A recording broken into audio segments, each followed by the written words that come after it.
Hello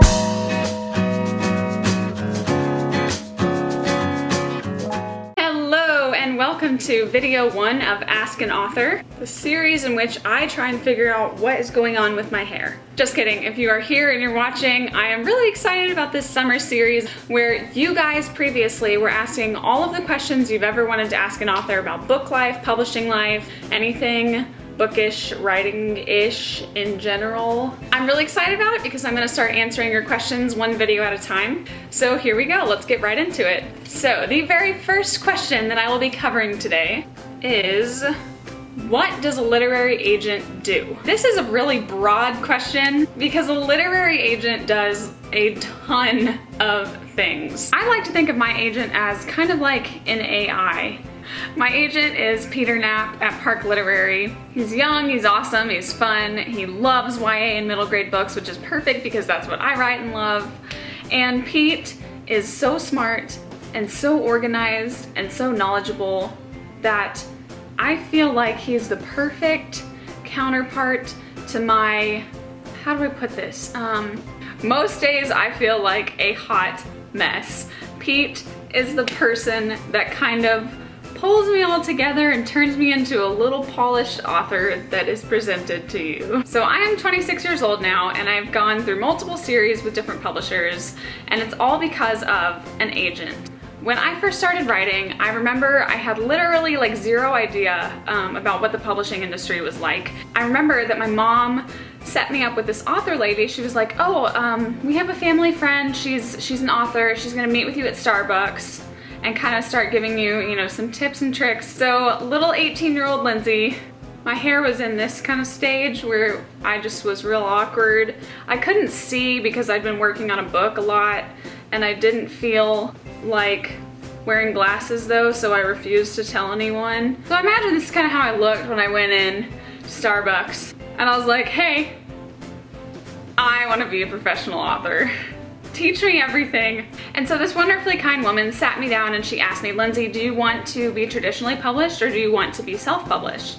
And I said, well, I really want to be able to walk into Barnes & Noble and I want to see my book on the shelves and I want to pick it up and I want to take it to the register and slam it down and be like, this is my book, I wrote it, and then I want to buy it. And so she said, well, then you're going to need someone called an agent, a literary agent. I had no idea at this point in time that they even existed. I remember she told me that a literary agent was like the keeper of the keys into the publishing industry. If I wanted to see my book in bookstores around the world, around the country, possibly around the world, I needed to get one of these agents for myself. The number one thing they do is they represent you.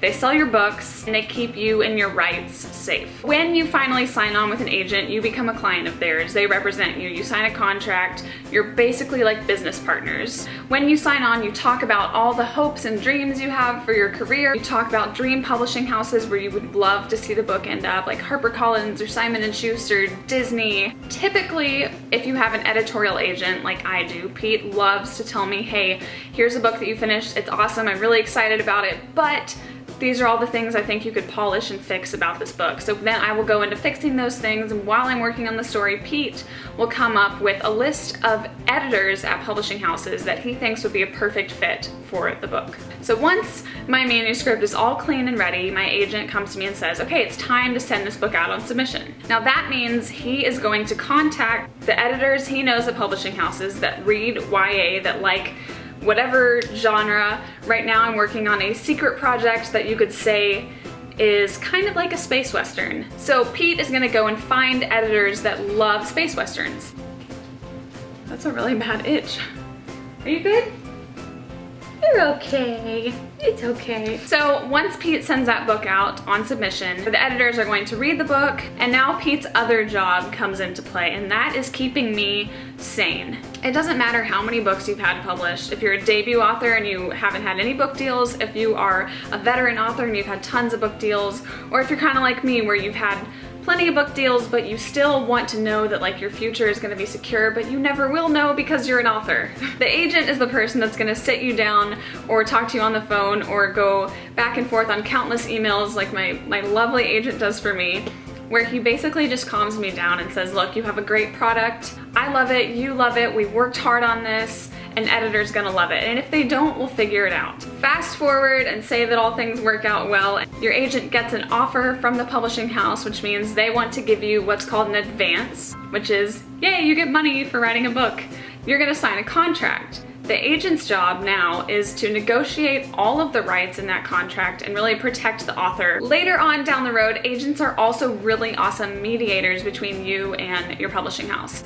If you are really uncomfortable with something that your editor wants you to change about your story, or you hate the cover design that you end up with, then you can talk to your agent and say, look, this just isn't what I envisioned. I'm really upset about it.